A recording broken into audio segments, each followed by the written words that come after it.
Warahmatullahi wabarakatuh. Ya, alhamdulillahirobbilalamin. Pada sore ini kita dapat bertemu kembali. Ya, insya Allah kita akan lanjutkan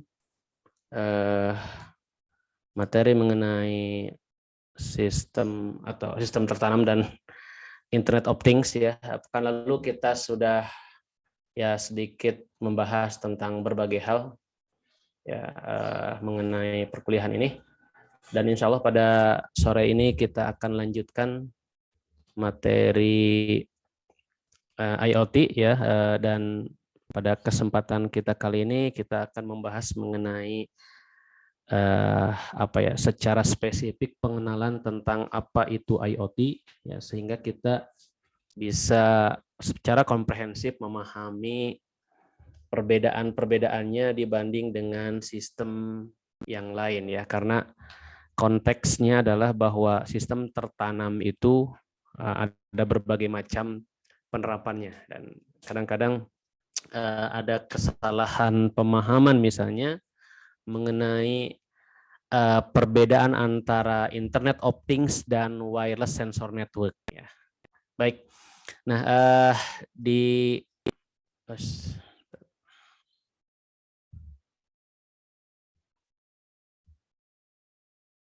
Oke, sebelum kita membahas lebih jauh tentang apa itu IoT, tentu kita pahami bersama bahwa perkembangan teknologi saat ini, terutama pesatnya kemajuan teknologi internet ya, ini tentu dipengaruhi dengan berbagai revolusi yang terjadi sebelumnya ya.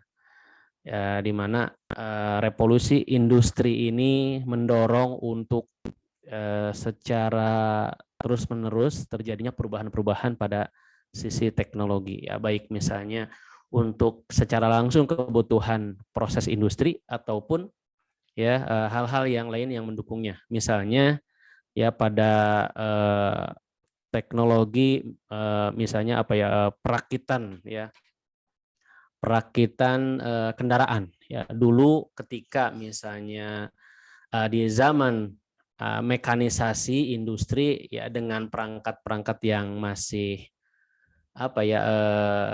dalam bentuk mekanik ya, pakai wiring ya, pakai saklar-saklar, itu tentu akan dibanding zaman sebelumnya tentu berkembang lebih baik. Tetapi kemudian terjadi lonjakan-lonjakan yang menutup semua kelemahan-kelemahan yang secara mekanik tadi. Yang awalnya ya mekanisasi industri tadi dilakukan dengan cara manual, dengan pengkabelan ya.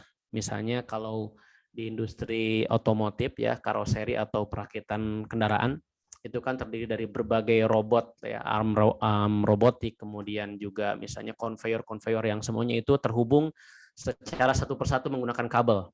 Dan ini tentu repot ya, apalagi ketika misalnya industri tersebut terjadi peralihan dari satu lini produksi ke lini produksi yang lain. Misalnya dalam satu waktu si line produksi ini memproduksi jenis kendaraan tertentu, lalu kemudian berubah. Dan ini perlu jeda, perlu waktu untuk perubahan tersebut, karena tentu karakter dari setiap proses produksi itu berbeda-beda.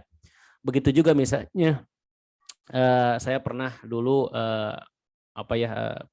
kebetulan saudara menjadi salah satu supervisor di PT Pupuk Kujang ya, perusahaan pupuk Cikampek. Itu ketika misalnya ada overhaul, ada perbaikan, untuk shutdown-nya saja diperlukan waktu sampai 2 hari ya. Kemudian untuk segala proses dan segalanya startup kemudian itu diperlukan waktu yang lama juga, sehingga perlu waktu sebulan untuk beralih dari satu produksi ke produksi yang lainnya, atau ketika terjadi misalnya proses maintenance dan proses overhaul gitu ya.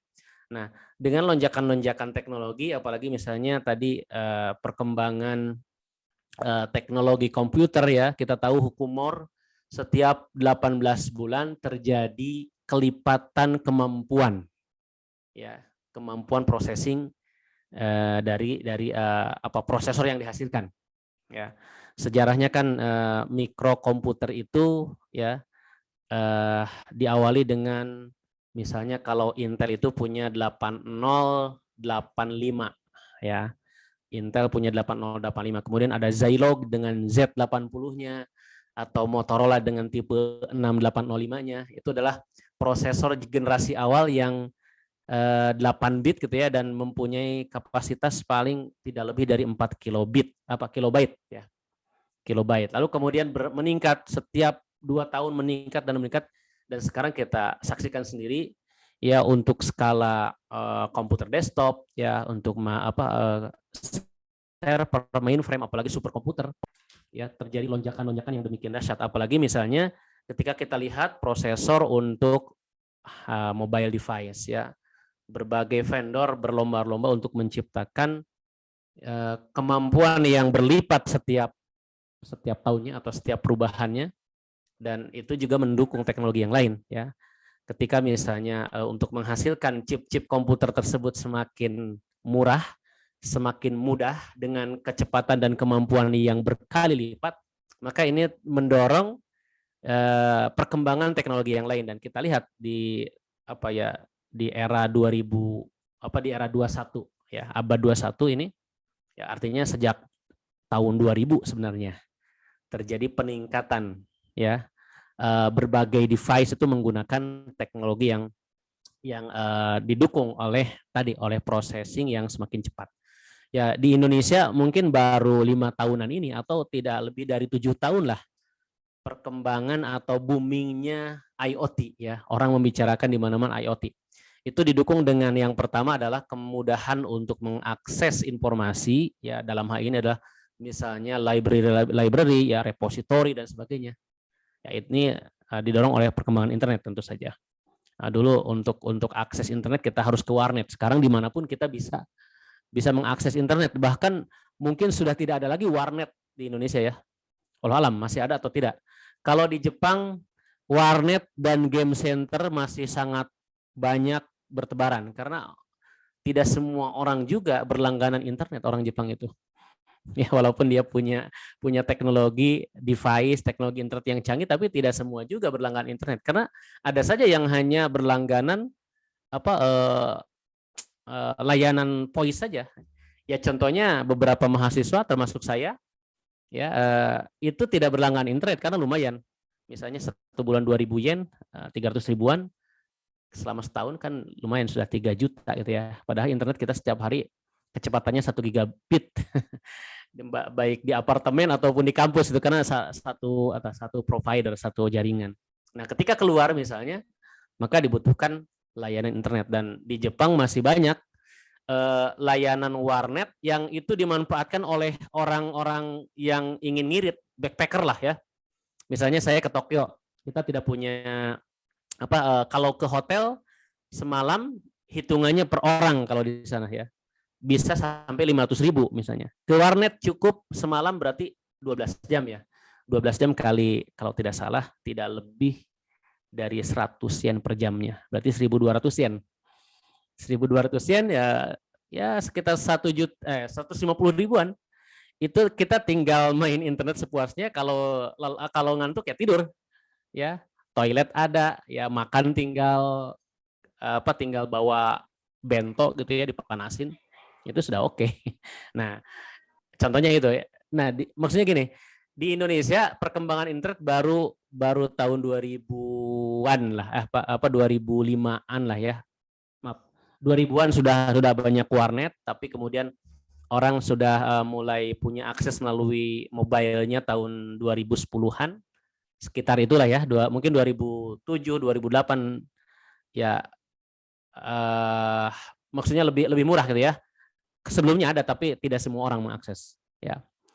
Lalu setelah itu ya semakin doubling kan kemampuannya. Kita saksikan sekarang, jangankan mahasiswa, jangankan dosen gitu ya, orang yang pergi ke sawah pun di sela-sela macul mungkin nonton YouTube dulu. Apalagi anak-anak sekarang ya, anak-anak SD ya sudah dijejali oleh device, oleh gadget, oleh orang tuanya. Sehingga apa? Kalau Bapak Ibu lihat misalnya YouTube untuk untuk tayangan anak-anak, lagu-lagu misalnya atau video tentang mobil-mobilan dan sebagainya, itu viewernya sampai puluhan juta, 40-50 juta. Ya, ini kenapa? Karena itu tadi serbuan teknologi ya, dan itu lemahnya penjagaan orang tua. Di Jepang itu seorang anak boleh memegang HP itu ketika usia SMA. Di kita saksikan misalnya usia PAUD, usia 2 tahun agar ayah ibunya santai, tidak terganggu pekerjaan, ya kasih aja gadget. Saya ketika sebelum pandemi sering tuh melihat anak-anak berkerumun di bawah tangga Al-Furqon ya di UPI di masjid. Ternyata apa ya, permainannya Mobile Legend ya. Apalagi kan sekarang programnya pemerintah ya itu generasi milenial dengan 4.0-nya, tapi didorong untuk mengedepankan e-sportnya, bukan teknologi yang justru bisa mengangkat dari sisi keilmuan gitu ya. Oke lah ya, jadi intinya gini, bahwa adanya konsep Internet of Things ini tidak lepas dari revolusi industri yang salah satunya adalah ketika memasuki era keempat ya, atau revolusi keempat ya, di mana kita kenal nantinya kan ya antara kecerdasan buatan, kemudian informasi dan data itu bisa diproses, sehingga muncullah nanti kemudian IoT ya dan sebagainya. Oke, sebagai catatan tadi IoT di kita baru tahun 2015-an lah ya. Nah, sedangkan di negara-negara maju itu sudah sejak 2010 sudah implementasi, bahkan kita itu loncat sebenarnya. Tiba-tiba kita booming IoT, tetapi WSN-nya sendiri sebagai dasar dari perkembangan teknologi IoT kita tidak lewati gitu ya. Padahal kalau di negara-negara maju, contoh di Jepang, misalnya ya kita bertransportasi menggunakan bus umum itu sudah mengimplementasikan WSN sejak lama ya. Kita bisa tracking di mana posisi bus yang sedang kita cari, kita tunggu itu ya, lalu berapa menit lagi ya, kemudian misalnya sudah ada berapa penumpang di dalamnya, sehingga kita bisa memprediksi, oh kalau bus ini penuh berarti kita harus nunggu lagi bus sekian menit ya, dan sebagainya. Nah, itu contohnya. Ya kita mungkin contohlah perkereta apian, kita sekarang baru tahu lah bahwa manajemen kereta itu sebagus yang ditunjukkan oleh MRT misalnya ya, dari sisi waktu, dari sisi jumlah penumpang dan sebagainya ya. Sebelumnya ya kita gelap gitu ya, jam berapa datangnya, kadang-kadang telat, kadang-kadang mungkin penuh gitu ya, dan sebagainya. Oke, itu ya, jadi apa ya, perkembangan atau revolusi industri ini memacu berbagai hal, termasuk dalam hal IoT ini. Ya, nanti kita bedah ya, IoT itu sebenarnya komponennya apa dan bagaimana sistemnya. Baik, ini ya, pada dasarnya bahwa setiap device, setiap benda yang dia mempunyai kemampuan untuk mengkoleksi data, dalam hal ini adalah tugas sensor, ya, dan kemudian si device itu mempunyai identifier gitu ya, pengenal. Ya, kalau dulu WSN dia berbasis lokasi, artinya berbasis pada saat deploy-nya.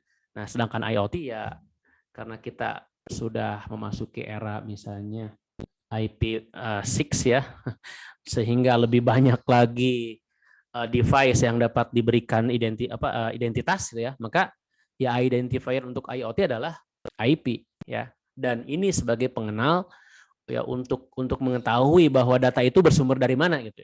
Nah, dan yang ketiga adalah adanya software untuk menganalisis, baik software yang ada di device tersebut yang berfungsi untuk mengambil data, kemudian memilah-milah sehingga data mana yang perlu dikirim atau data mana yang perlu disimpan dan dibuang.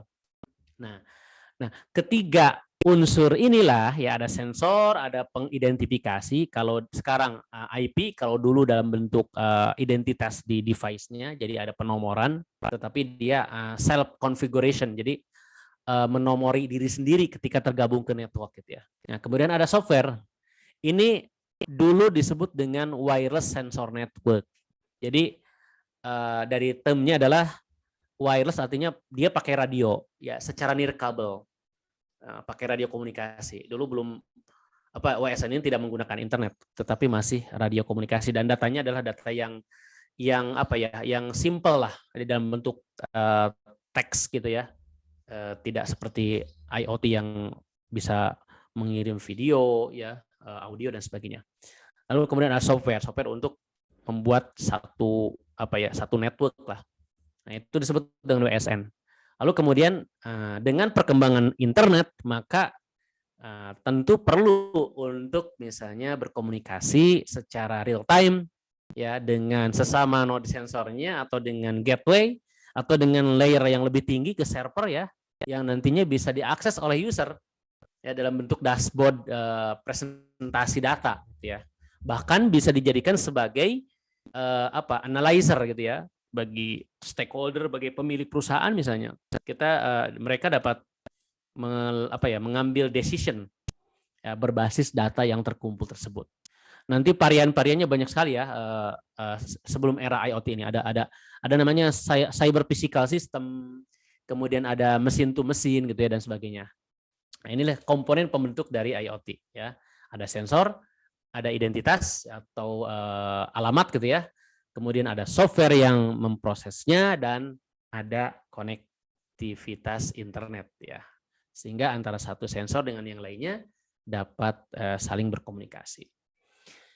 Oke, kita lihat definisi dari sensor. Jadi definisi dari IoT. IoT itu adalah jaringan dari setiap ya, things ini setiap benda ya, tentu tadi benda yang mempunyai kemampuan untuk melakukan sensing atau mengoleksi data ya, di mana identitasnya atau pengidentifikasinya jelas ya, ada IP lah.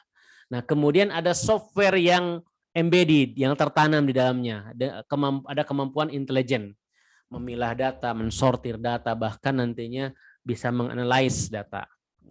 Lalu ada sensor untuk melakukan koleksi data di lingkungan kita. Yang paling sederhana mungkin sensor suhu gitu ya, sensor kelembaban dan sebagainya. Dan yang keempatnya adalah dia sifatnya ubiquitous ya. Artinya apa? Melekat di sekitar lingkungan people gitu, orang. Ya karena sifatnya ubiquitous ini, ya kita bisa misalnya memilah bahwa setiap benda yang itu melekat pada diri kita ya kita bisa namakan sebagai ya ubiquitous komponen, tetapi belum tentu dikatakan sebagai Internet of Things ya. Oke. Nah, jadi secara definisi ya bahwa IoT ini adalah adanya keterlibatan data yang diambil ya oleh device-device dengan software yang cerdas, lalu kemudian ditransformasikan melalui internet. Dan inilah konsepnya bahwa IoT itu adalah physically connect anything or everything. Nanti kita kenal istilahnya bukan lagi Internet of Things, tetapi Internet of Everything, IOE. Maaf, salah, IOE ya. Internet of Everything ya. Tentu ketika misalnya secara komunitas orang sudah membutuhkan betul-betul yang kehidupan yang lebih smart, yang lebih autonomus. Kalau di Indonesia mungkin masih jauh lah berpikir ke Internet of everything. Jangankan memikirkan setiap benda dibuat bisa berkoneksi ke internet, memikirkan gula dan minyak sayur yang langka saja masih sulit. Jadi boro-boro berpikir ke sana ya. Ada istilah katanya ketika zaman varian awal ketika zaman varian awal COVID-19 yang langka itu adalah rumah sakit. Ketika zaman Delta rumah sakit dan oksigen ya. Rumah sakitnya ada tapi oksigen nggak ada gitu ya. Dan zaman varian Omikron justru yang hilang adalah minyak sayur. Itu yang jadi selorohnya ya. Oke ya, secara physically ya, connect anything everything and ya, dan ada pemrosesan data melalui jaringan internet sehingga ya manusia yang yang membutuhkannya dia dapat memonitor keadaan-keadaan yang terjadi terjadi di sekitar things ini dan kemudian melakukan intervensi untuk mengontrolnya. Misal yang paling sederhana nanti saya contohkan kasus-kasusnya ya, dan yang sedang saya geluti juga dalam bentuk hobi gitu ya. Yang paling sederhana misalnya apa ya? Jangan jauh-jauh lah ya, misalnya kita punya AC saja. Ya, punya AC atau jangan AC lah. Pemanas air. Ya, pemanas air kan ada yang gas, ada yang listrik. Kita asumsikan pemanas listriknya ya. Ketika kita butuh misalnya mau mandi, kita sedang berada di perjalanan dan butuh mandi 1 jam lagi kita sampai rumah, ya kita bisa setting. Karena kan untuk pemanasan dengan listrik ini tidak seperti gas yang instan. Ya. Dengan listrik harus ada waktu dulu untuk memanaskan secara perlahan. Nah, kita bisa setting misalnya. Kita bisa atur, kita bisa kontrol dan sebagainya. Oke, yaitu ya definisi dari IoT. Nah, perkembangan kemudian bahwa IoT itu berkembang bukan hanya masalah data dan prosesnya, bukan hanya data yang diperoleh dari things-nya kemudian diproses, tetapi juga urusannya people. Ya, dalam hal ini semakin tuntutan besar dari orang, maka semakin dibutuhkan kecerdasan. Ya, muncullah nantinya bahwa IoT itu bukan hanya berbicara tentang things-nya, bukan sensor node-nya, ya, tetapi juga berbicara tentang bagaimana data itu meaning, bukan meaning apa ya, punya makna bagi orangnya. Ya, tentu untuk perbaikan ya kualitas hidupnya. Ya, kalau kita lihat misalnya prototipe smart home, ya ada yang jendela bisa berubah-ubah sesuai dengan pikiran orangnya, gitu ya. Misalnya pagi hari bangun tidur ingin pemandangan laut, ya berubah tiba-tiba pemandangan lautnya. Ya, kemudian berubah menjadi ingin camping di suasana camping misalnya. Atau berbicara tentang logistik di rumah. Ketika telur habis ya langsung datang kurir mengantar telur misalnya. Dan itu sudah ada prototipenya. Dan itu kehidupan yang sebenarnya bisa diimplementasikan. Hanya saja orang berpikir juga apakah dengan hidup seperti itu juga akan bahagia? Belum tentu. Ya karena butuh sosialisasi. Kalau seperti itu kan serba mudah. Bahkan ada yang iklan atau apa ya semacam video sindiran terhadap teknologi tersebut, dari bangun tidur sampai tidur lagi itu semua serba otonomi, serba otonomus. Misalnya apa, ketika tidur sudah jam 4 ya kita subuh lah gitu ya. Si kasurnya langsung ngangkat, langsung didorong, diajak ke kamar mandi, langsung disiram, disuruh mandi, ya, ganti baju dan secara otomatis ya, sampai kemudian naik mobil, bahkan di mobil pun setirnya secara otomatis. Ya, kan jadi robot kayak jadi jasad tanpa ruh gitu ya, beraktivitas tanpa sosialisasi. Ya tentu bukan itu yang diinginkan. Makanya muncul kemudian Jepang menambahkan ya perkembangan era 4.0 ini menjadi era 5.0, yaitu dengan society, bukan lagi Internet of Things tetapi society 5.0 ya. Karena apa? Karena semakin hilangnya humanisme. Dan Jepang sebagai negara yang mempunyai basic culture yang kental ini tidak mau menghilangkan masalah sosialisasi ini. Walaupun pada kenyataannya di Jepang ya tingkat bunuh diri sangat tinggi ya karena orang stres tidak sosialisasi. Ya saking inferiornya, saking tertutupnya dan private-nya sangat dijaga. Kenapa Jepang misalnya masih feodal ya? Seperti itulah buktinya, dan secara perlahan memang ada tanda bahwa Jepang itu digeser oleh Korea dalam hal teknologi. Ya, misalnya publikasi internasional itu sudah kalah, sudah tertinggal jauh. Tetapi tidak ada alasan ada alasan yang memang mempertahankan budaya itu. Ya, contohnya misalnya dengan budaya tanda petik feodal masih mempertahankan culture yang ada, Jepang masih bertahan dengan sistem misalnya tata tulis yang manual. Contoh, ketika anak saya sekolah 2 orang di SD Jepang ya dengan pengantar bahasa Jepang, tulisan kanji, itu kita tidak boleh sama sekali nge-email guru, apalagi kirim WhatsApp, apalagi misalnya telepon gitu ya, tanpa didahului oleh mereka. Komunikasi antara kita dengan guru, dengan sensei, tentang perkembangan anak di sekolah, tentang bagaimana kesehatannya, bagaimana motivasi belajarnya, itu dilakukan melalui manual, tulis tangan, pakai buku. Jadi ada buku harian yang dibawa bolak-balik oleh si anak. Jadi kita berkomunikasi melalui buku itu.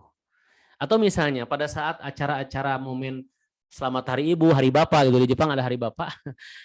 Si anak wajib menulis kartu pos dan itu dikirim ke rumah kita. Padahal kan bisa ngomong langsung tuh ya. Anak bisa ngomong langsung, tapi harus ditulis dengan kartu pos. Dan itu masih hidup. Kantor pos di sana itu sekarang masih melayani pengiriman surat-surat. Di kita mungkin hanya surat lembaga resmi gitu ya. Itu pun sudah sangat jauh ditinggalkan. Ya, tukang pos sekarang hanya mengantarkan paket-paket saja kebanyakannya. Nah, di Jepang hal-hal yang sifatnya seperti itu masih dipegang. Sehingga tadi society 5.0-nya dikedepankan karena ingin mempertahankan budaya ininya. Culture-nya.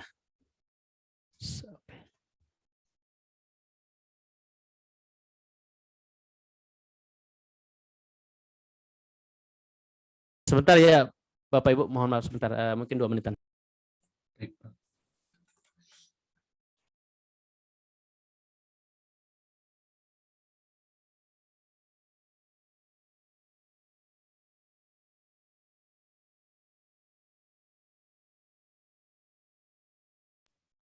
Ya, kita lanjutkan ya. Nah, tadi ya bahwa dikatakan Internet of Things adanya kemampuan untuk berkomunikasi melalui internet. Ya, walaupun sebenarnya kalau kita berbicara WSN sama ya. WSN itu sama aja, punya things, ada sensor dan aktuator, ada network tetapi dalam bentuk wireless radio ya. Dan kemudian ada fasilitas monitoring and control dalam bentuk dashboard juga sama. Cuma komunikasinya pure menggunakan wireless radio. Kalau dengan internet berarti ada berbagai variasi ya untuk komunikasinya. Ya. Baik, dari sisi layering ya. Jadi Internet of Things itu melibatkan yang pertama adalah IoT devices-nya atau kita sebut dengan front end lah. Nah, di sisi ini seorang IoT enthusiast atau mungkin kalau lebih ini lagi developer lah ya. Maka tentu kita harus berbicara tentang IoT device ini adalah bagaimana membuat sistem embedded. Ya, bagaimana kita membuat node sensor ya, mendevelop node sensor yang itu melibatkan berbagai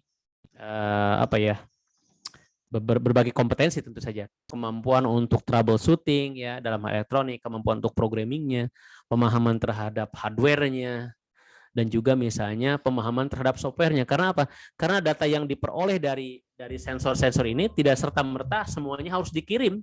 Ya, tetap harus ada pemilahan, ada filtering ya, bahkan mungkin untuk efisiensi data itu juga harus ada ada proses-proses yang nantinya data yang dikirim itu betul-betul data yang rich ya, yang sudah sudah bisa diproses lebih lanjut ya. Lalu kemudian ada IoT gateway. Nah, ini adalah agregator gitu ya yang mengumpulkan. Di sini pun nanti akan memilah-milah karena bisa jadi data itu duplikasi di tiap sensor itu dikirim. Ya. Nah, nanti naik ke layer berikutnya. Dan ini di network ini nanti perpindahan dari network ke service platform ini nanti kita kenal ada istilah mungkin Bapak Ibu sudah ini ya, karena bidang komputer ada istilah cloud computing, ada istilah fog computing dan sebagainya. Ya, dan layer berikutnya adalah layer aplikasi dan ini bagian yang langsung berhubungan ya dengan user, di mana tentu kita memikirkan berbagai hal. Ya, masalah UI UX-nya ya, user interface, user experience-nya dan berbagai hal yang tentu semakin kesini juga teknologinya semakin bervariasi. Ya, kita bisa misalnya membuat presentasi data itu berbasis web, berbasis desktop atau mobile, atau bahkan sudah dalam bentuk tadi ubiquitous ya, dimanapun kita bisa akses, misalnya pakai smartwatch gitu ya, bukan hanya HP. HP kan perlu tangan untuk ngambil dan sebagainya, melekat di tubuh kita di smartwatch. Ya, atau misalnya nanti dengan teknologi metaverse ya, dengan metaverse ini juga tentu akan berkembang lagi ya. Sebagai contoh misalnya teknologi IoT ini memudahkan berbagai proses di produksi dan maintenance di industri.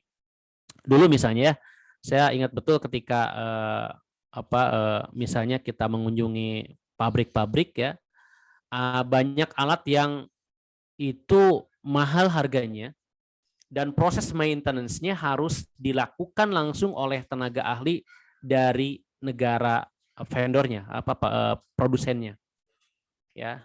Bahkan pelatihan pun kadang-kadang si operator harus dikirim ke sana. Ya, ke tempat produksi perusahaan yang memproduksinya. Nah, sekarang untuk pelatihan sudah gampang. Mereka kasihkan AR misalnya ya atau VR ya, sehingga proses pelatihan itu bisa dipandu dari secara remote, tetapi experience-nya, pengalaman dari si user juga seolah-olah dia berhubungan langsung dengan instruktur atau dengan alat-alat dalam pelatihan yang offline, yang di on location gitu ya. Padahal berbeda tempat ya. Dan ini tentu satu teknologi yang mendukung ya perubahan drastis dari manual ke sistem otonomus dan virtual gitu ya. Baik, kita lanjutkan. Nah, ini beberapa faktor yang mendorong meningkatnya teknologi IoT ini. Ya. Adanya konvergensi antara IT dan OT ya. Kemudian berkembangnya bisnis teknologi bisnis berbasis internet. 10 tahun lalu kita kalau ingin belanja masih by phone misalnya. Atau banyaknya masih on location ya. Butuh sayur ke tukang sayur, ke pasar. Butuh alat-alat elektronik ya kita belanja kalau di Bandung ke ABC misalnya. Atau kalau saya dari dulu belanja komponen elektronik misalnya ke Jaya Plaza, ke Kosambi, di Kosambi ya, atau ke Cikapundung ya, membuat PCB ke Jalan Jakarta, dan itu tentu menghabiskan waktu, menghabiskan biaya untuk transportasi dan sebagainya. Sekarang tinggal buka Tokopedia, buka Shopee, apapun bisa dibeli melalui itu. Bahkan kalau di sini mungkin masih jarang ya, karena harganya ongkosnya tidak masuk akal lah, masih mahal. Ya, beli beras saya belum pernah di sini melalui Tokopedia. Maksudnya beras yang untuk kehidupan sehari-hari ya. Kalau beras basmati kan hanya 1 kilo 2 kilo karena mahal. Misalnya beras biasa ya yang dipasak tiap hari. Itu belum pernah beli secara online. Ketika saya hidup di Jepang ya lebih efektif ternyata beli online. Ya, karena harganya murah. Nah, misalnya dulu saya dalam waktu 1 bulan itu hanya memerlukan sekitar berapa ya? 15 kilo beras. Karena anak-anak masih kecil yang makan banyak ya, hanya saya dan istri saja. Dan itu kita beli 15 kilo beras itu dalam bentuk 3 karung ya. Kita belinya online dan si beras diantar sampai ke pintu apartemen. Padahal saya tinggal di apartemen lantai 2. Bayangkan yang lantainya lantai 5 misalnya ya. Itu kalau apartemen kurang dari 10 lantai biasanya tidak ada lift. Ya. Jadi lantai 5 sampai lantai 6 sampai 7 masih diangkat. Itu pernah kurirnya itu Japan Post tuh yang datang itu perempuan sambil terengah-engah bawa 3 karung beras ke atas. Bayangkan. Ya, kita tinggal menikmati saja melalui website, order, bayar, udah selesai. Ya, ini memang perkembangan bisnis berbasis internet ini sekarang sangat masif sekali ya. Dari mulai jual beli barang-barang ya, bahkan jasa dan sebagainya. Ya, semuanya berbasis internet. Kemudian mobile explosion. Saya kebetulan selama kuliah S3 memantau terus perkembangan kepemilikan handphone. Dan saya lihat memang kalau kita istilahkan the Indonesian ownership of ponsel is skyrocketing gitu ya. Jadi kepemilikan mobile device itu melonjak pesat di Indonesia. Bahkan diasumsikan bahwa setiap orang bisa punya 2 atau 3 HP secara keseluruhan. Ya, jangankan yang crazy rich ya, yang mungkin HP-nya tidak terhitung. Petani saja sekarang punya HP. Ya, bisa video call ya dan sebagainya. Padahal ya kembali saya referensinya ke Jepang karena melihat ada hal-hal yang positif yang kita bisa adopsi. Di Jepang itu orang-orang itu belum tentu tadi punya internet karena yang mereka butuhkan adalah voice-nya. komunikasi voice-nya. Mereka lebih suka berinteraksi secara sosial, bukan melalui video, bukan melalui WhatsApp dan sebagainya. Ya, makanya kalau di sana itu ada istilah sehari-hari itu wajib orang tua mendampingi anaknya. Bahkan di musim panas wajib orang tua itu berkreasi bersama anaknya. Jadi selama misalnya musim panas, dikasih tugas tuh anak-anak, silakan membuat prakarya musim panas, nanti akan dilombakan. Ya, alhamdulillah anak saya 3 kali terpilih menjadi wakil sekolah di tingkat wali kota tingkat kabupaten, tingkat kota lah ya. Untuk tadi memamerkan hasil karya prakarya musim panas. Padahal cuma bikin rumah ala Indonesia ya, diwarnain bendera itu. Dan itu sangat diapresiasi. Bahkan untuk kelas yang lebih tinggi ya, kelas 5, kelas 6, prakaryanya adalah dalam bentuk riset. Mereka diminta untuk memantau perkembangan misalnya pohon kentang dari mulai pembibitan dan sebagainya, lalu kemudian dibuat bukunya ya, dibuat buku hasil risetnya. Inilah mungkin yang salah satu yang menyebabkan kreativitas anak-anak di Jepang dalam hal olahraganya, dalam hal terutama sainsnya itu bisa terlihat ketika di masa-masa SD SMP. Ya, sehingga nanti tinggal mudah memetakannya. Ya. Kalau di kita boro-boro mencapai itu karena setiap ganti menteri ganti kurikulum. Kurtilas saja kan belum selesai sampai sekarang ya. Belum tuntas gitu ya. Kurtilas belum tuntas diganti dengan istilah kurikulum double itu ya. Mungkin yang dari SMK ada Bapak Ibu yang dari SMK keahlian ganda. Ya. Keahlian ganda di mana misalnya guru SMA atau SMK dia misalnya guru fisika harus juga bisa mikrokontrol misalnya. Padahal untuk mencapai kemampuan itu tidak bisa instan. Ini pelatihan hanya sebulan gitu ya. Lalu ketika ujian harus lulus ya, susah gitu ya. Saya pernah jadi tutor PPG di Lembang itu, pesertanya SMK dari berbagai daerah, ada yang dari Sumatera, ada yang dari dari Papua. Ada yang lebih lucu lagi, guru SMK tapi dia bahasa Indonesia. Disuruh belajar 1 bulan mikrokontrol. Atau nggak nyambung ya. Nah, kurikulum itu berubah-ubah. Termasuk sekarang ada kurikulum merdeka. Nggak tahu juntrungnya kemana. Dan yang paling parah juga sekarang ada kurikulum MBKM. Di universitas ini saya kebetulan jadi sekretariat, ini bingung juga nih. Mahasiswa misalnya dia melakukan magang MSIB ya, magang dan studi independen bersertifikat. Mas Menteri mengatakan posisi MBKM derajatnya lebih tinggi dibanding program studi dalam hal penyelenggaraan pembelajaran. Ketika saya lihat banyak kasus mahasiswa dia mendapatkan tempat magang di semacam makelar lah. Misalnya ada Microsoft, dia punya divisi pelatihan, dimaklunkan ke suatu vendor dan melakukan pelatihan ke mahasiswa. Selama 4 bulan mereka hanya fokus di satu bidang itu, tetapi dia dapat mengkonversi 20 SKS mata kuliah selama 1 semester. Dapat honor lagi.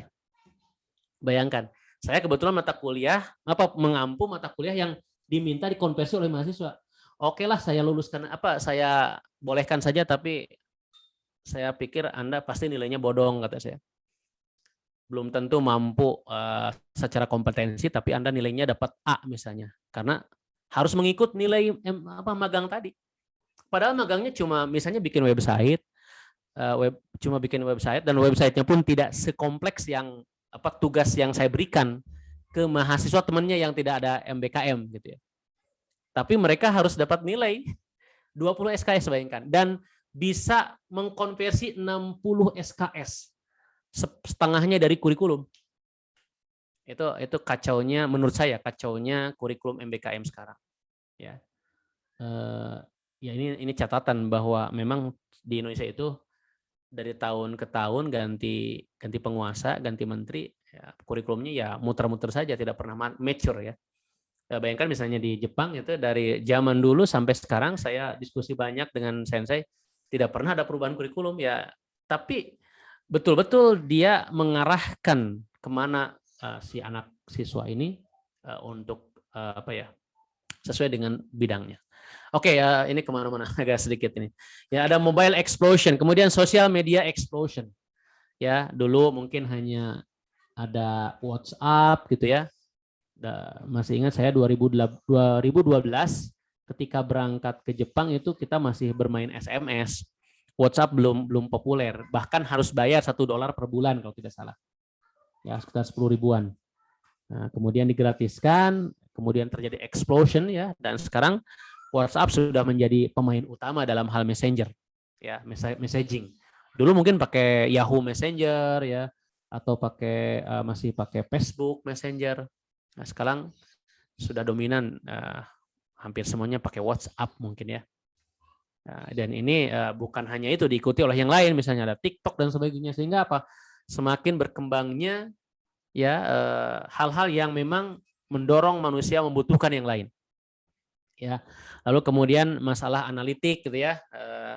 Sekarang ini masalah analisa data itu menjadi pemain utama dalam hal misalnya ekspansi bisnis atau memetakan tanda petik pertarungan politik gitu ya, siapa pendukungnya si A, siapa pendukungnya si B, dan bagi pegiat data mining ya, contohnya kalau di Indonesia itu ada drone emprit ya, Mas Ismail Fahmi, ini wah jadi crazy rich nih, karena seiring kebutuhan akan analisis data ini dapat dipenuhi melalui data mining ini dengan mudah ya, cukup ngoprek komputer ya, sesuaikan dengan keywordnya, lalu tunggu si mesin bekerja mengumpulkan dan memetakan ya. Nah, kemudian data yang diperoleh itu bisa digunakan untuk menyuplai informasi kepada kandidat menteri, kandidat anggota DPRD, DPD misalnya, atau kandidat wali kota dan sebagainya yang membutuhkan data itu. Lalu kemudian virtualisasi ya. Banyak hal sekarang dilakukan secara virtual ya. Jadi untuk kegiatan-kegiatan pelatihan misalnya dan hal lain sebagainya, sehingga ini pun mendorong untuk terjadinya peningkatan kebutuhan yang lebih meningkat ya. Teknologi explosion ya, teknologi pembuatan chip komputer misalnya ya. Teknologi semakin dahsyat kualitasnya atau kemampuannya, tapi juga semakin murah ya, sehingga semakin banyak orang dapat mengakses ya manfaat dari teknologi tersebut. Ya, transformasi digital dari hal manual ke selanjutnya ke tentu era digital ya. Kemudian UI semakin interaktif ya, sehingga experience user semakin meningkat. Dulu kalau lihat website masih statik ya, sekarang sudah bermacam-macam gitu ya. Bahkan HP-HP kita pun sudah menghasilkan notifikasi yang kadang-kadang justru semakin melenakan untuk menggunakan gadget. Ya. Kemudian adaptasi yang lebih cepat ya, security juga semakin meningkat. Yang terakhir ini tadi ya, Hukumor yang membuat kemampuan ya komputasi semakin meningkat dari tahun ke tahun.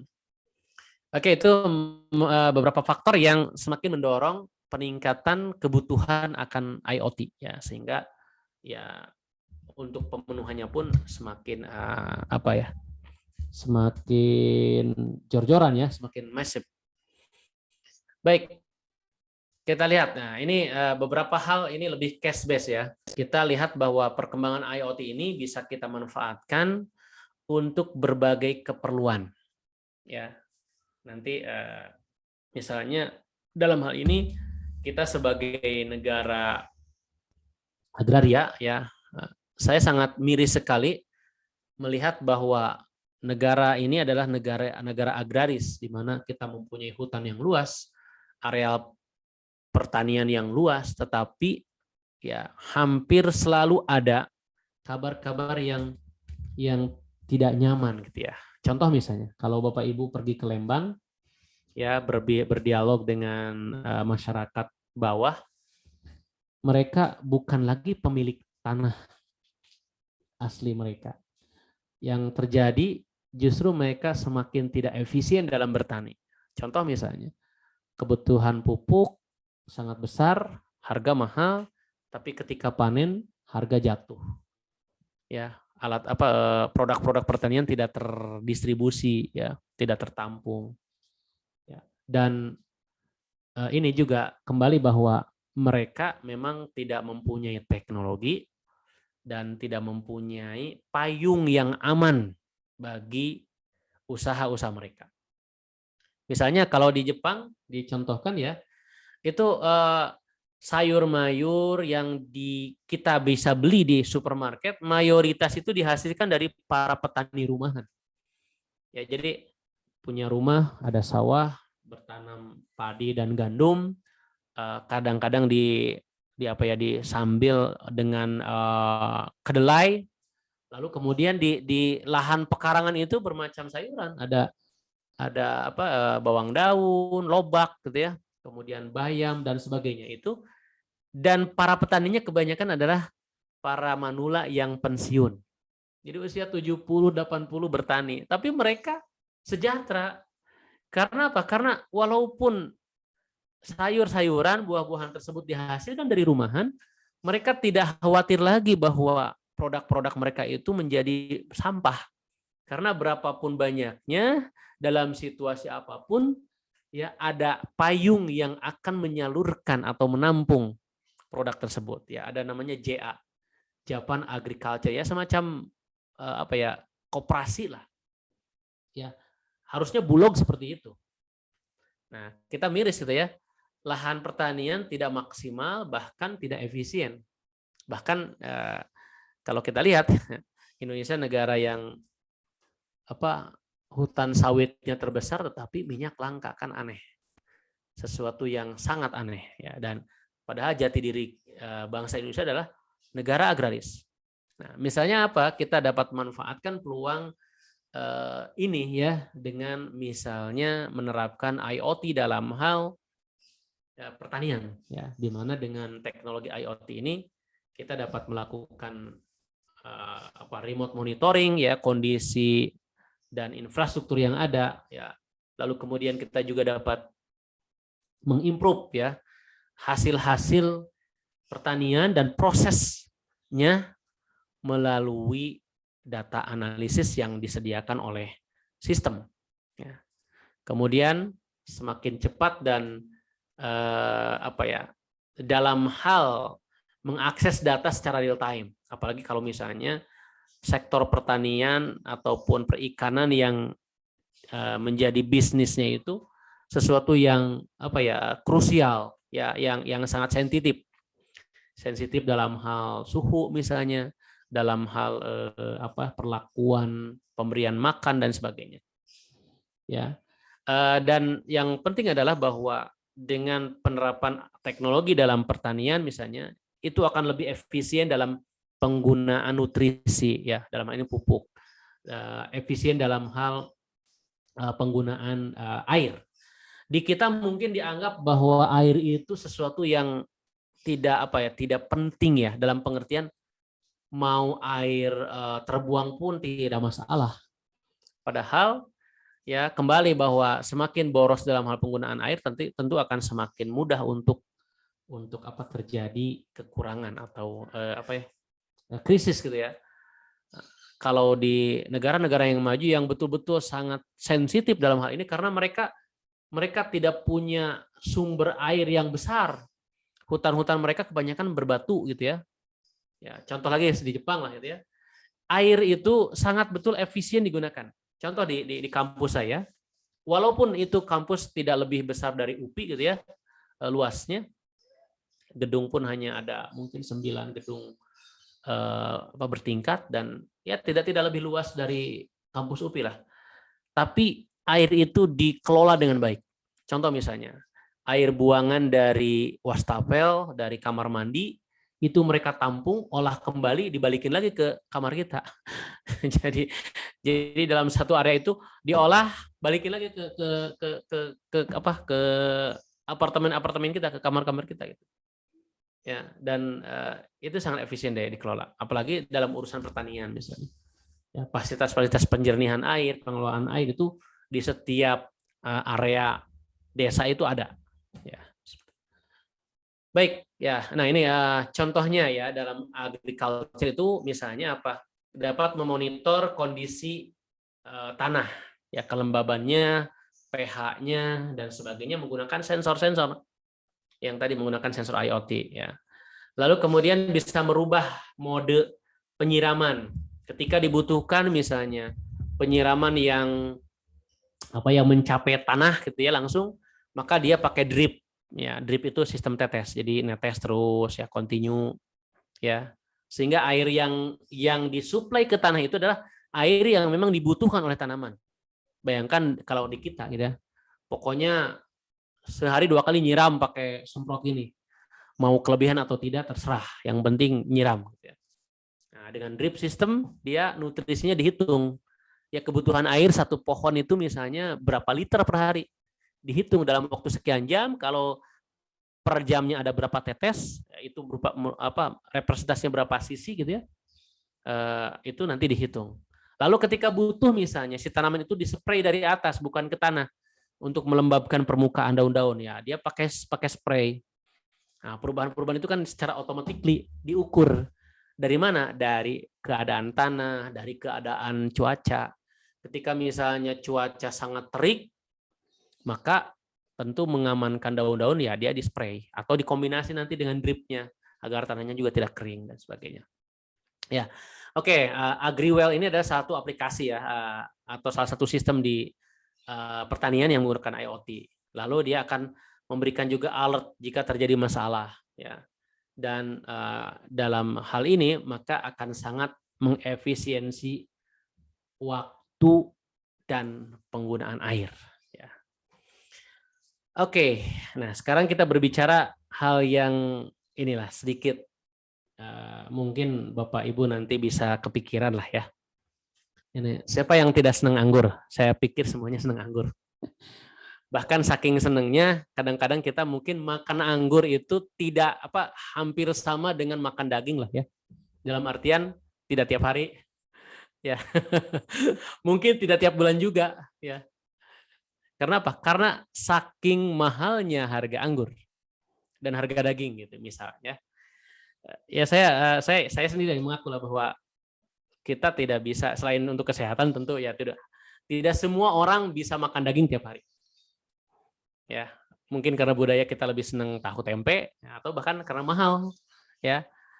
Kalau kita bandingkan memang ini kadang-kadang akhirnya banyak ngeluh gitu ya. Hidup di kita itu banyak ngeluh, serba mahal gitu. Serba mahal ya. Ada yang murah yang memang barang yang sebenarnya juga tidak kita perlukan gitu. Contoh lagi nih ya. Saya hidup di sini di Indonesia lah ya. Untuk mengkonsumsi anggur ini nggak tahu berapa kali, paling dalam waktu 1 tahun gitu ya. Itu pun manakala misalnya ada anggur Red Globe di jalan ya, harganya di 30.000, atau ketika kita masuk ke Yogyakarta mungkin 35 ribuan. Tapi bayangkan kalau misalnya kita berkunjung ke Eropa ya. Dengan harga 30.000 itu kita bisa dapat 3 kilo. Saya pernah ke Austria ya waktu tahun 2014 kalau tidak salah. Itu berkunjung ke Austria, betul-betul memang Eropa itu surganya buah-buahan. Makanya mungkin kesehatannya terjamin. Ya. Tadi harga anggur 3 kilo hanya 2 euro. Ya. Kemudian harga apel juga kalau saya konversi 40.000 itu dapat ya 2 kilo. Ya, suatu dan itu yang mungkin yang menyebabkan bahwa buah-buahan seperti itu menjadi hal yang spesial ketika datang ke kita. Ya mungkin terbalik sih ya. Kalau orang Eropa butuh rambutan juga sama. Tapi kan dari sisi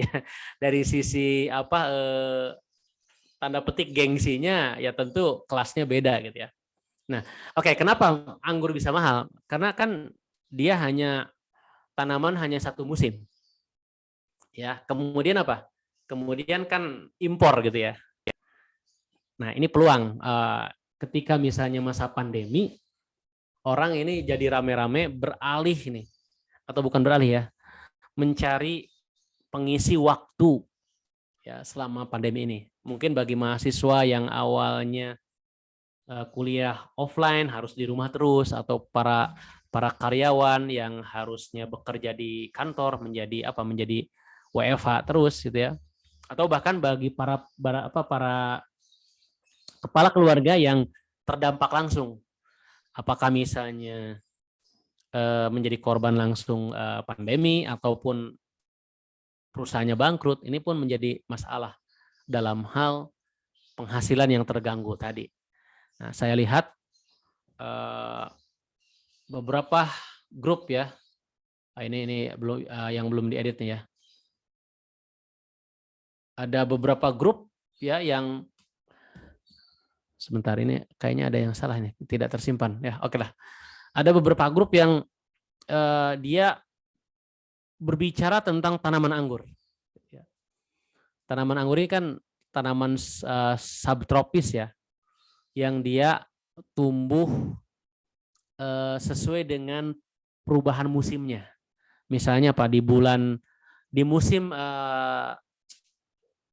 musim dingin, saya berbicara tentang belahan utara gitu ya. Di musim dingin, antara musim dingin itu biasanya diawali September sudah ngedrop sampai 15 derajat. Kemudian masuk Oktober itu sudah mulai di 7 derajat, November sudah mentok-mentok ke 0 derajat ya, Desember turun salju sampai Januari biasanya. Berarti sekitar November, Desember, Januari sampai Februari biasanya 4 bulan gitu ya. Maaf, Oktober, November, Desember ya, dari November, Desember, Januari, Februari, 4 bulan itu, atau 3 bulan lah ya, selama 3 bulan itu kan musim dingin. Ketika musim dingin berarti kan apalagi di daerah yang lebih ekstrim ya, di Skandinavia, di Rusia itu, Norwegia misalnya, hampir 6 bulan kan musim dingin dan 4 bulan full turun salju. Ketika turun salju maka permukaan tanah itu kering. Ada salju bukan berarti basah ya. Ada salju itu begitu jatuh ke bawah itu langsung membeku. Sehingga si tanah itu kering sebenarnya. Artinya tanaman tidak mendapatkan suplai. Tidak ada air yang terserap. Jadi walaupun salju numpuk sampai meteran, itu tidak ada air yang terserap oleh si tanaman ini. Terutama kita berbicara tentang anggur. Sehingga pada masa ini disebut masa dorman. Masa hibernate. Ya. Dia hibernate karena tidak mendapatkan suplai. Nah, di masa hibernate ini tentu dia nutrisi yang selama ini ada di-keep gitu ya. Disimpan sehingga pada saat nanti mulai musim semi, salju mencair, air masuk ke tanah, kemudian terserap. Pada saat stres kemudian dapat air yang terus-menerus dari salju yang mencair tadi, menyebabkan ini menjadi gemuk gitu ya secara nutrisi. Dia kalau tubuh kita mungkin jadi bekah gitu ya, yang awalnya tidak pernah makan kemudian dikasih makan dan minum langsung jadi jadi gemuk gitu ya. Dan pada saatnya kemudian itu dipangkas. Ya. Jadi pemangkasannya itu pada saat musim semi ketika tadi stres, lalu kemudian air terserap, lalu dipotong. Begitu dipotong karena kan ada energi yang besar nih, meledak, tumbuh tunas, plus bunga-bunga. Nah, sehingga nanti si anggur ini terus bertumbuh selama musim semi sampai kemudian musim panas dipanen. Setelah musim panas dan dipanen, daun-daun gugur kembali nanti musim dingin ini lagi bertapa lagi, hibernate lagi. Nah, karena anggur ini adalah tanaman subtropis tadi, maka untuk bisa membuahkan di Indonesia, maka kita harus meniru bagaimana tumbuhan tersebut hidup di lingkungan asalnya. Nah, kemudian muncullah istilah SPAP, ya, stres air, artinya si anggur tersebut tidak disiram selama mungkin 1 sampai 2 bulan, sampai kemudian si daun-daunnya hampir jatuh lah, mengering kuning, tapi tidak sampai mati ya, karena kalau dipaksa mati, tidak diberi air nanti mati. Mengering gitu ya. Nah, setelah itu lalu disiram jenuh. Kalau tadi selama 1-2 bulan di stres air, maka kemudian A-nya itu diairi selama 7 hari jenuh gitu ya, sehari 2 liter terus, tapi pagi siang sore sehingga tadi menirukan bagaimana salju mencair. Nah, kemudian setelah air jenuh itu dikasihkan, lalu dikasih pupuk. Sama di sana juga, ketika sudah mau dipotong dikasih pupuk. Nah, ini kasih pupuk, lalu kemudian di P-nya terakhir tadi SPAP kan ya, SPAP stres air, stres air, pengairan jenuh gitu ya. Kemudian nanti terakhir itu pruning. Nah, pruning ini berarti kan dipangkas, lalu kemudian tumbuhlah anggur.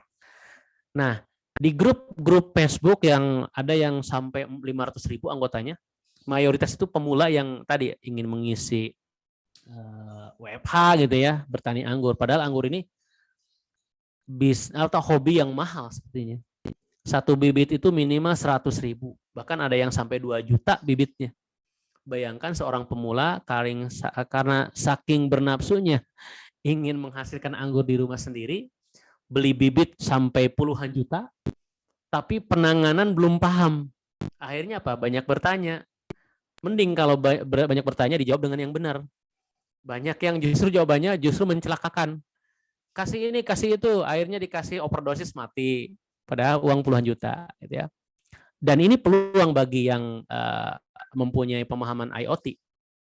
Ya, jadi bagaimana caranya misalnya sistem IoT dapat melakukan ya pemeliharaan anggur secara autonomus, atau paling tidak memberikan rekomendasi kepada pemiliknya untuk memperlakukannya dengan sesuai dengan aturan gitu ya. Contoh misalnya, tadi ya, kebutuhan air untuk dilakukan stres tapi jangan sampai mati, itu kan tidak bisa dikira-kira gitu ya. Kalau feelingnya oke sih ya mungkin berhasil, tapi kalau tidak, bukannya memaksa anggur untuk tadi menyimpan energi, malah membuat mati. Maka dengan IoT misalnya diukur berapa kebutuhan air sebenarnya, kemudian berapa tingkat stresnya, diukur dari kelembaban tanah, dari pH-nya, dan seterusnya. Lalu juga misalnya ketika masa vegetasi pertumbuhan, bagaimana mengontrol agar anggur ini sehat. Karena anggur ini adalah berasal dari subtropis, di mana suhu dari negara asalnya ini tidak menyebabkan banyak jamur, padahal jamur musuh utama. Maka ketika dibawa ke Indonesia yang lembab, yang perubahan kering ke hujannya itu fluktuatif, nah ini menyebabkan jamur sangat suka sekali. Nah, bagaimana misalnya seorang pemula bisa mengetahui bahwa jamur tersebut perlu ditangani segera atau tidak, atau bagaimana antisipasinya? Ya, ada yang menyarankan bahwa untuk mengantisipasi jamur misalnya seminggu sekali disemprot dengan fungisida. Ya. Terus bagaimana kalau yang inginnya organik? Tidak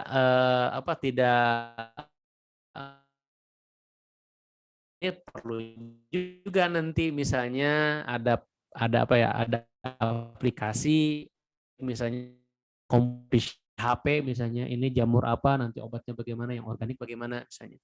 Nah, ini menjadi satu hal yang menarik sehingga bisa menjadi rekomendasi bagi si pengelola untuk membuat membuat aplikasi semacam ini. Bahkan kata saya ke mahasiswa, Anda mungkin bisa membuat startup ini ya, startup bagaimana menyediakan ekosistem bagi tumbuh kembang anggur yang saat ini sangat masif Bapak Ibu ya. Peminatnya sangat banyak. Ya. Bahkan hampir tiap pekan itu ada kopdarnya, ada pelatihan anggur. Ini bidang agro yang sangat prospektif. Karena apa? Karena barangnya mahal, bibitnya mahal, perawatan juga mungkin mahal, hobi yang mahal kalaupun hobi gitu ya. Tapi kalau berhasil ini mendatangkan cuan yang banyak. Ya, ada yang mungkin Bapak Ibu bisa googling ya, ada yang karena di PHK dia beralih menjadi petani anggur. Dulu ketika jadi karyawan dia paling penghasilannya mentok di 5 juta, itu paling besar. Dengan bertani anggur menghasilkan bibit sebulan bisa menghasilkan sampai 50 dan atau 100 bibit. Kali satu bibit 150.000 saja. Karena rata-rata di 150.000 bibitnya itu. Itu sudah hitungannya puluhan juta. Itu yang terpaksa karena PHK atau yang karena hobi misalnya. Hobi bikin tabu lampot seperti ini. Ya. Taruhlah misalnya bibitnya 150, kemudian premnya dan potnya mungkin 100.000, media tanah 100.000, 300.000-an ya. 350.000. Tapi begitu sudah berbuah, ini satu pot ini bisa harganya 2 juta rupiah. Bisnis yang menggiurkan, tetapi kalau paham perawatan. Nah, kata saya, ini peluang bagi yang paham IoT. Karena apa? Karena sepertinya hobi ini belum jenuh lah ya. Ya, apalagi tadi yang sampai serius membuka kebun. Ada teman saya tuh, teman satu angkatan tapi dari Tekbank, beliau dari sipil ya. Buka kebun anggur di Cangri. Kemarin ada yang ini ya. Pak siapa yang dari Balai Endah ya? Kalau tidak salah. Kalau Cangri di Ciparai ya Pak ya? Atau di mana? Siapa ya berarti? Yang dari Pak. Selatan. Cangri ya, Cangri. Cangkring mungkin Pak. Ya. Cangkring mungkin ya Pak. Bukan Cangri, daerah Cangri, Ciparai. Ciparai ya? Ya, Ciparai. Ini teman buka sampai 6.000 meter pohon anggur. Ada 100 varian dan sampai mungkin 2.000 pohon. Tapi dalam waktu 2 minggu habis semuanya. Bukan habis, maksudnya rusak. Habis ininya, anggurnya. Per kilonya ditimbang di tempat itu 150.000. Bayangkan, tapi dibeli. Karena orang sudah jenuh mungkin ya, ada wisata petik anggur sendiri. Ya, untungnya berlipat-lipat itu. Ya, modalnya mungkin ya 100-200 juta, tapi ketika prospek itu ditangkap, kemudian bisa dimanfaatkan. Nah, tadi dari sisi agronya, dari sisi pengelolaan teknologinya yang belum, karena masih manual semuanya ya, berdasarkan feeling saja. Kata saya ini bisa jadi peluang, ya bukan hanya di anggur sih ya, di agro yang lain. Kita misalnya tadi menyediakan sistem IoT, ya antar satu tanaman dengan yang lainnya bisa saling berkomunikasi, memberikan data pH tanah, kelembaban tanah, lalu kemudian mungkin ya ada misalnya robot kamera di setiap lainnya. Jadi kan anggur ini kan kalau dibuat pertanian dia pakai sistem tralis ya. Jadi sistem biasanya ya tralis gini. Sistem ya tralis atau kalau kita lihat di sini ya. Ini kan tralis gini ya. Ini manjang ke sana. Nah, misalnya di setiap tralis ini ada robot pakai motor motor stepper atau apalah ya yang dia bisa berjalan secara pelan-pelan ya, menggunakan kamera memantau kondisi daun dan sebagainya. Dan itu ada di luar negeri ada. Bahkan ada yang pakai drone. Drone yang bisa dia begitu selesai bekerja dia balik lagi ke base-nya, ngecas diri sendiri, begitu dibutuhkan sekian waktu kemudian dia balik lagi, mantau lagi. Tetapi si videonya itu langsung real time dikirim ke server. Sehingga apa? Seluas apapun perkebunannya, orangnya ya paling di tempat saja sehari-harinya. Paling nanti kalau perlu pruning, perlu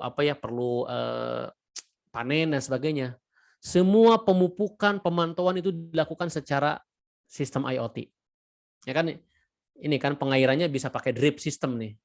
Ya, bisa pakai drip system. Jadi kemudian pemupukan bisa pakai venturi ini ya. Jadi dia mengalir plus pupuknya dan sebagainya. Ada satu peternak dari Indonesia juga ya, siapa Abdul Jabar kalau tidak salah. Orang Kalimantan tinggal di Invercargill. Invercargill ya di New Zealand Selatan. Lebih dekat ke kutub selatan. Dan ya memang menjadi diaspora yang sangat sukses. Dia mempunyai sapi sampai 30.000 ekor.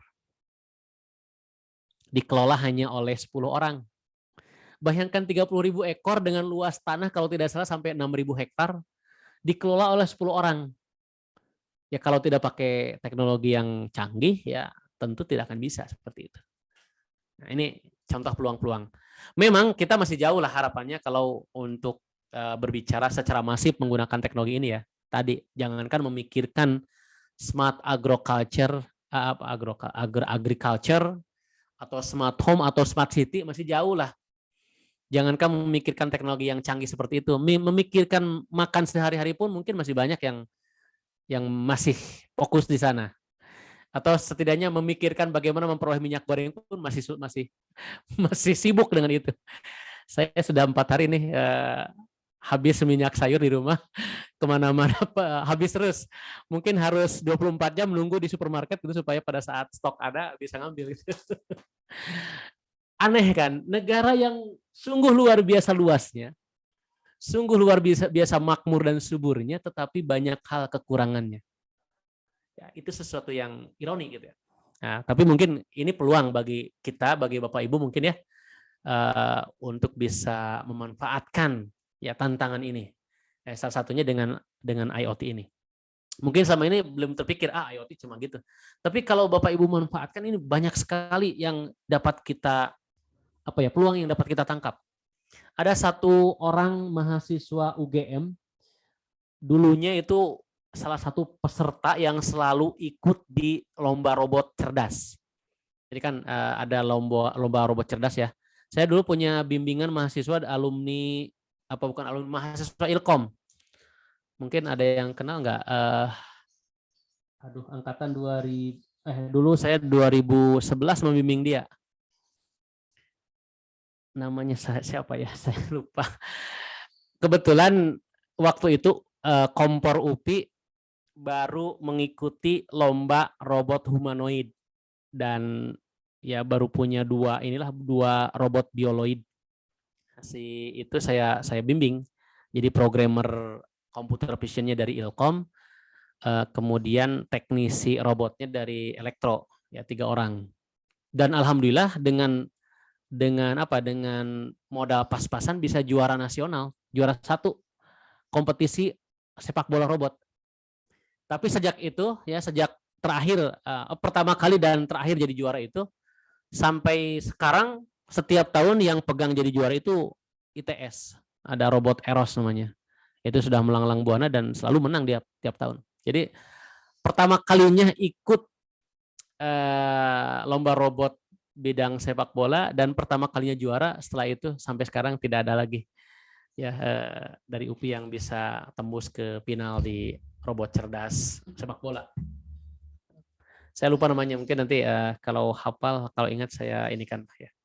Nah itu ya, jadi kita bisa tangkap peluang. Tadi ada mahasiswa UGM tadi ya, dia biasa ikut lomba robot. Kemudian dari situ terpikir ide bisnisnya.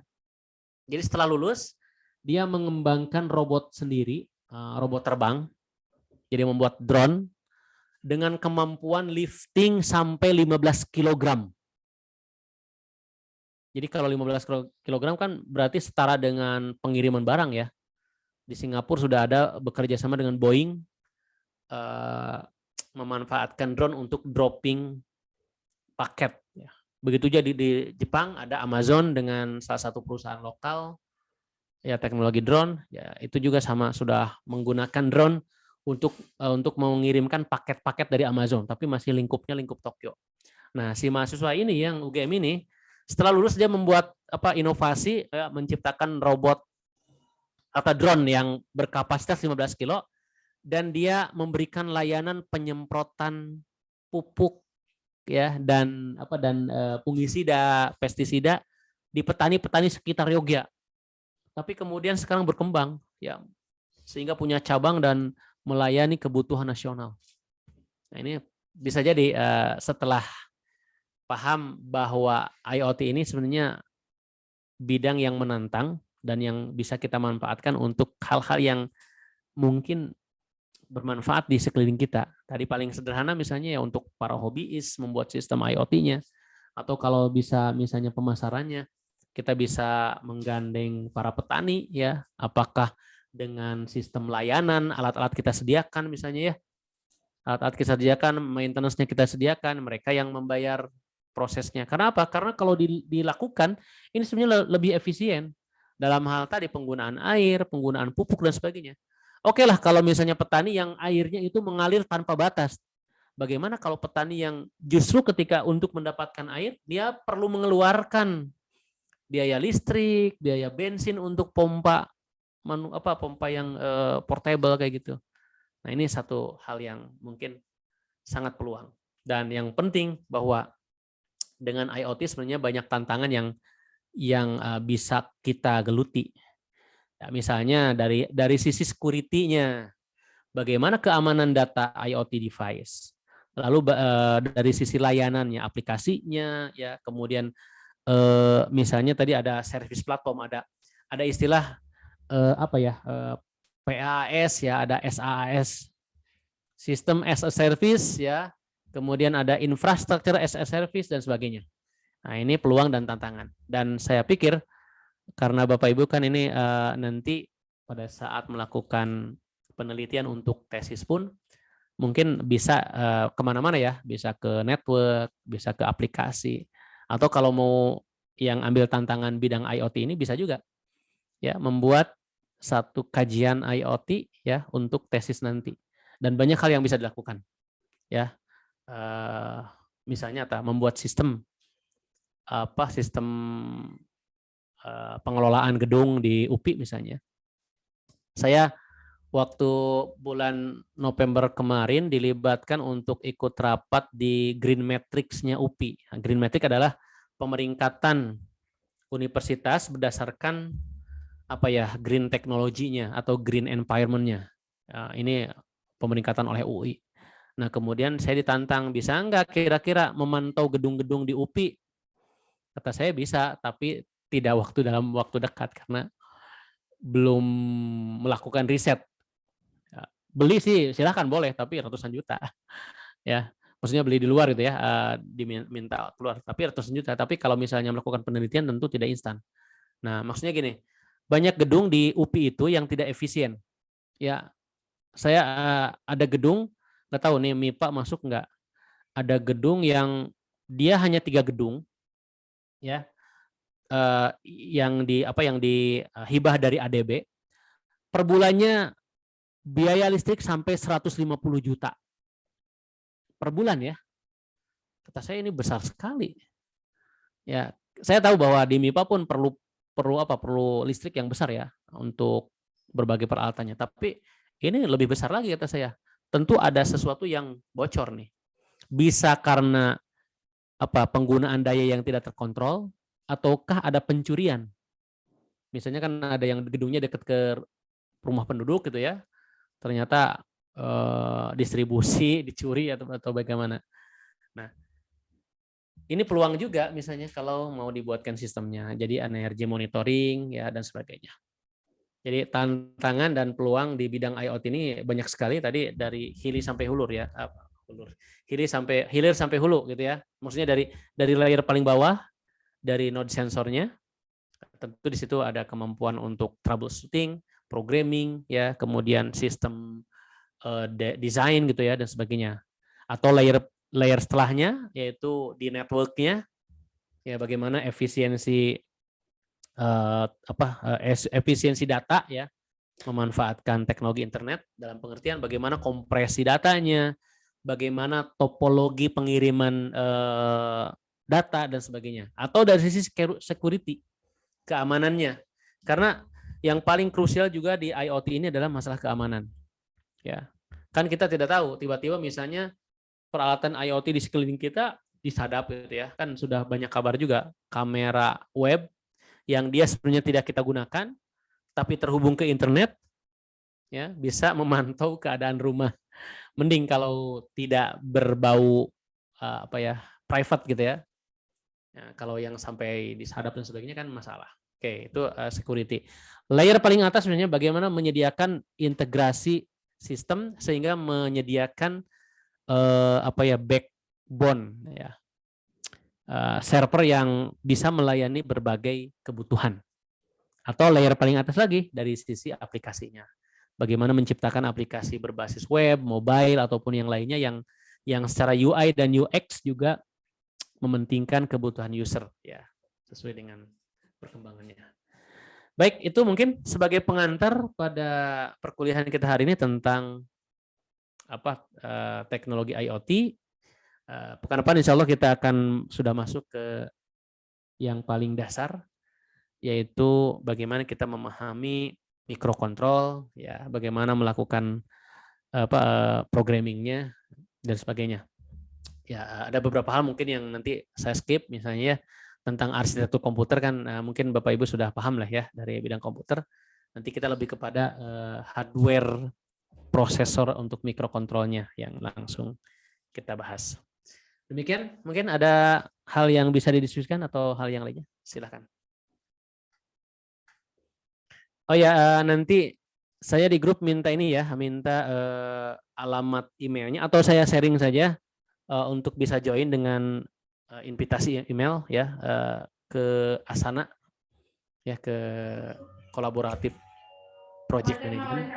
Jadi di list gitu Pak itunya email masing-masing mahasiswanya. Ya, bisa di list atau nanti saya undang melalui email saja. Jadi maksudnya saya copy linknya gitu ya, saya copy linknya jadi bisa auto join ya. Oke. Ya. Itu mungkin ya. Jadi seperti pekan kemarin saya ungkapkan, tidak ada UTS, tidak ada US, penggantinya tadi ya, dalam bentuk project, sesederhana apapun project itu, dan dalam bentuk research outcome, hasil dari studi literatur, hasil dari analisis apa yang Bapak Ibu kembangkan dan bagaimana nanti. Ya. Baik, ada itu, yang maaf Pak, itu per kelompokan ya Pak? Apa per orang sih? Lupa. Awalnya per orang, tapi kira-kira kalau per kelompok efektif tidak, karena kan ini berjauhan gitu ya. Silakan misalnya bisa bisa didiskusikan kira-kira kalau per kelompok memungkinkan tidak? Ya, dalam konteks kan. Karena gini, misalnya oke lah per kelompok, tapi mungkin per orangnya itu harus punya device atau bagaimana sehingga tetap bisa mengukur ya pekerjaannya. Gimana kira-kira mau per kelompok atau per orang? Silahkan bisa didiskusikan. Ya gimana Bapak Ibu, ada bapaknya nih. Jadi silahkan. Kalau misalkan per kelompok gimana? Kalau yang saya takut itu Pak, yang jauh kan. Kalau saya sama Alif kan memang satu kota bisa ketemu gitu. Kalau yang jauh itu Pak Alko yang dari Riau gitu. Riau ya. Iya, berarti kan beliau memang harus sendiri gitu. Kalau yang lain mah bisa sih Pak. Mungkin gimana Bapak Ibu kebayangnya, atau mau per orang juga nggak masalah gitu. Kalau Pak Asdon mau gimana Pak Asdon? Bertiga ya Pak Asdon, mau bertiga satu kelompoknya. Ya tapi mungkin kalau misal opsi yang tadi dari Bapak yang kedua itu boleh juga sih Pak. Jadi yang kita berkelompok pengerjaannya tapi setiap orang punya device-nya. Jadi mungkin sharing nanti kita praktekin jadi saling itu aja sih Pak. Maksudnya gini supaya tidak apa ya. Ini kan IoT tidak ini berat kan sebelah gitu ya betul. Pak. IoT ini kan bukan hanya berbicara software gitu ya. Bisa saja misalnya gini, saya mah bagian dashboardnya gitu ya, saya mah bagian ini, tapi kan nanti supaya integratif gitu ya.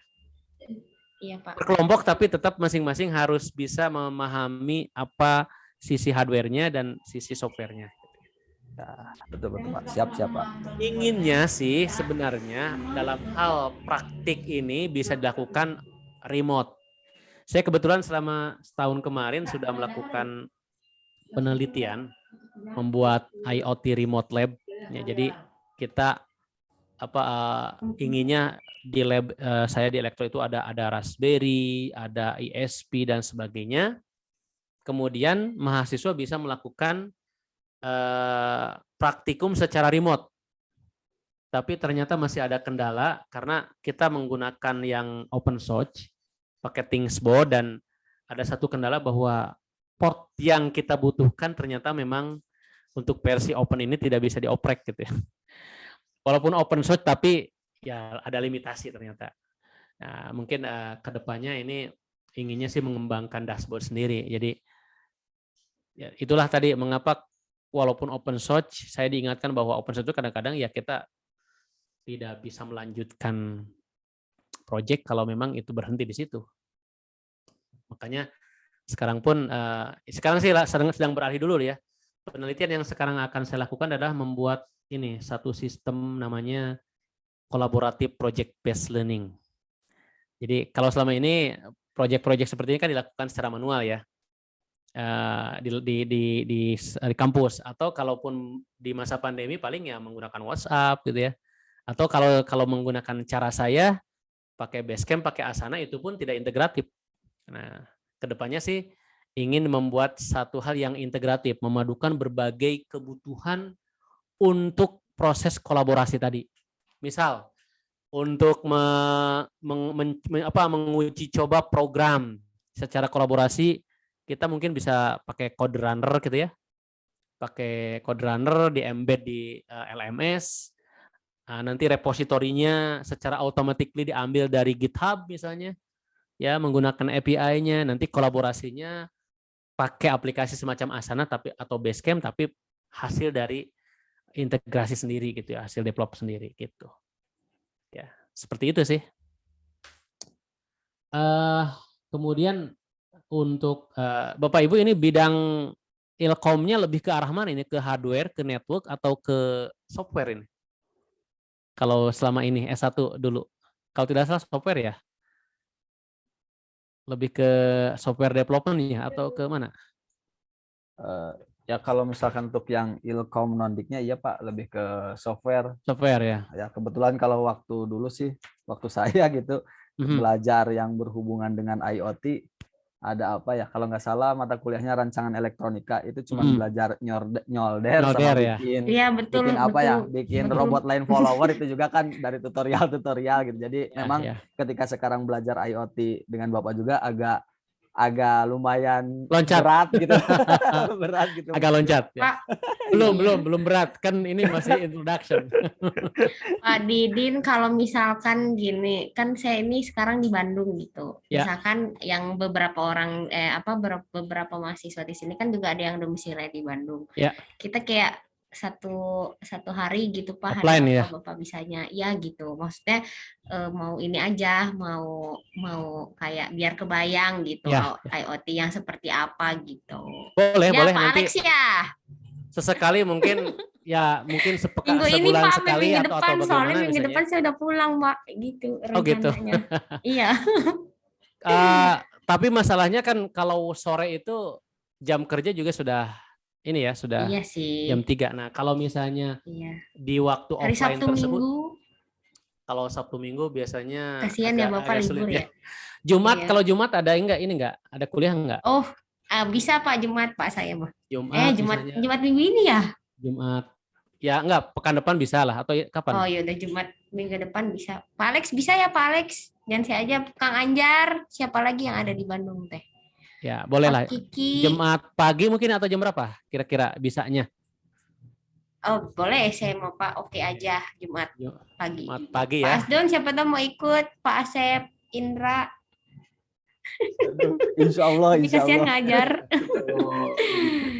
Jumat pagi dan tempatnya di lab Elkom saja ya, di lab saya aja di lab Elektro ya, jadi supaya nanti di itu Pak, di FPTK. Ya, di FPTK ya, supaya tempatnya pertama ya representatif di lab gitu, yang kedua bisa menunjukkan berbagai hal yang tentang IoT lah ya, supaya bisa. Ya nanti buat teman-teman mahasiswa ibu bapak, nanti saya video, tenang aja Bu Pak, lengkap insya Allah. Ya. Nanti bisalah menggunakan ini ya, menggunakan hybrid ya juga ya, di mudah-mudahan sih ini bisa dipakai. Kebetulan kalau di Elektro ada ini juga, ada Logitech juga yang bisa kita pakai untuk streaming. Mudah-mudahan bisa dipakai. Ya. Mudah-mudahan bapaknya nggak ada halangan juga Pak minggu depan. Ya, insya Allah Jumat sih kosong ya. Sekarang masih kosong. Biasanya sibuk itu bulan-bulan Desember, Januari, dan Juli sampai Agustus. Karena masa sidang biasanya tiap pekan pasti tiap Jumat itu dipakai untuk sidang. Gitu. Ya, baik, Pak. Baik, ada lagi ya hal yang lain terkait ini? Terkait tugas, asesmen dan sebagainya? Cukup mungkin ya. Cukup, Pak. Kalau tidak ada, insya Allah kita Jumat pekan depan ya. Khawatir saya Jumat pekan ini karena ini sedang masa deadline proposal penelitian dikti, Oh, jadi baik, Pak. jadi agak repot ya, khawatir nanti karena Jumat itu hari terakhir dan biasanya hari terakhir ya deadlineer biasanya. Jadi agak padat gitu ya. Insya Allah kita pekan depan ya, Jumat depan kita offline untuk yang bisa offline di Bandung. Dan nanti kita coba tunjukkan berbagai hal terkait IoT secara hardware dan sistemnya. Ya, mudah-mudahan sih. Mudah-mudahan juga bisa sekalian nanti kalau ada yang berminat tergabung dalam riset untuk tesis misalnya. Berbagai ide riset tesis gitu ya. Baik yang bidang IoT ataupun bidang computer in education. Bahkan kalau di antara Bapak Ibu ada yang masih single ya? Ada ya? Nah, Ada, kalau Pak. maksudnya gini, saya kebetulan punya MOU, UPI punya MOU tapi yang saya proses dengan Sensei ya. Tiap tahun saya selalu minta jatah. Ada nggak peluang S3 atau peluang S2? Ya, dan selalu bilang kalau kamu punya kandidat yang lebih bagus ya why not ya. Nah, dulu tahun 2017 ada salah satu alumni elektro sudah jadi dosen ya di mana di Indorama, Politeknik Indorama. Saya dorong S3 dengan proyeknya Sensei. Cuma karena beliau ya seusia saya, beda satu angkatan lah, lebih tua, sudah punya anak, punya istri, dan beasiswanya memang hanya cukup untuk single. Akhirnya datang ke sana mungkin jauh dengan keluarga, kemudian beasiswa juga merasa tidak cukup karena kan ada keluarga yang ditinggalkan kan. Akhirnya sakit, terganggu, sakit cerebral palsy. Jadi tiba-tiba karena kedinginan katanya ininya wajahnya menyon gitu ya. Iya. Akhirnya pulang terapi, katanya setelah terapi saya berangkat lagi. Tapi mungkin dipikir-pikir, aduh beasiswa kecil, cukupnya hanya untuk single, ya akhirnya tidak dilanjutkan. Padahal itu peluang sebenarnya. Dan ada beberapa profesor yang bisa saya kontak lah. Kalau yang tadi yang kebetulan pembimbing saya langsung bidangnya computer in education, computer in education. Lebih banyak sih di web based learning system ya, projectnya, risetnya. Misalnya ada teman orang Cina membuat namanya social collaborative knowledge atau knowledge sharing ya. Jadi dia memetakan pengguna internet dengan topik tertentu, nanti secara otomatis bisa tergabung misalnya.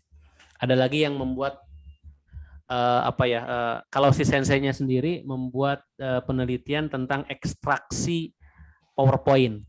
Jadi ketika mahasiswa mengirimkan PowerPoint tanpa meminta dia presentasi, sistem itu sudah bisa menghasilkan satu kesimpulan bahwa sebenarnya si mahasiswa ini apa sih originality dari presentasinya.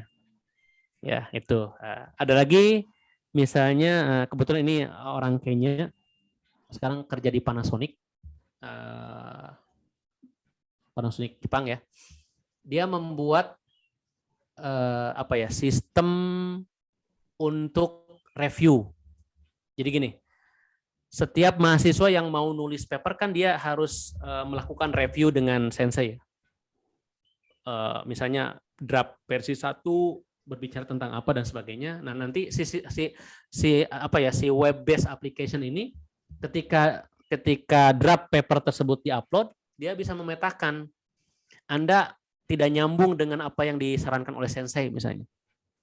Misalnya si sensei berbicara tentang global revision, artinya berbicara tentang bagaimana originalitas, bagaimana pemaparan tujuannya, metodenya dan sebagainya. Sedangkan si mahasiswa lebih fokus ke local revision. Local revision itu misalnya apa? Berbicara tentang bahasa, ya kalau bahasa Inggris mungkin kurang artikel, grammar dan sebagainya misalnya. Nah, itu berhasil juga dipetakan ya. dan banyak hal yang lain. Atau misalnya Anda berminat ke game, teknologi juga ada. Ya, ada yang menerapkan misalnya gaya gesek di fisika. Saya kurang paham sih ya, rumus gaya gesek itu apa ya, F kali apa dan sebagainya. Itu diterapkan dalam permainan. Menjadi game teorinya gitu ya. Misalnya dia kebetulan master dari game Jepang ya. Saya namanya lupa, Shokudo atau apa. Ya, itu diterapkan bagaimana eksitasi dari gesekan di fisika diterapkan dalam game. Jadi semakin si pemain itu bergesek dengan lawannya, semakin meningkatkan ya kepenasaranan untuk terus main gitu. Kan ada game ya yang terlalu mudah sehingga menjadi bosan, ada yang terlalu susah juga menjadi bosan, menjadi frustasi. Nah, bagaimana menciptakan game yang dari waktu ke waktu melakukan eksitasi permainan gitu ya, semakin menarik, semakin penasaran. Itu mungkin ya.